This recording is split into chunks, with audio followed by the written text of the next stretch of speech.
11, isa na namang pagtitipon ang magaganap kontra pork barrel. Pagpapatuloy ng Million People March sa Luneta noong isang linggo. Ang EDSA Tayo ay isa raw prayer vigil at hindi isang kilos protesta.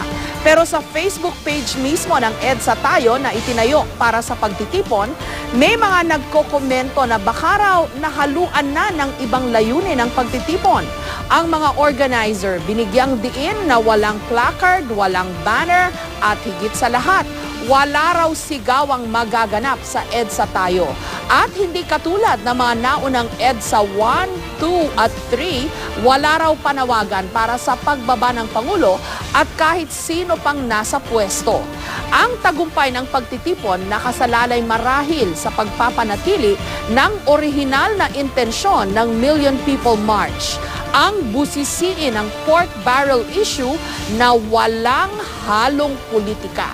Sa madaling salita, wala pong epal.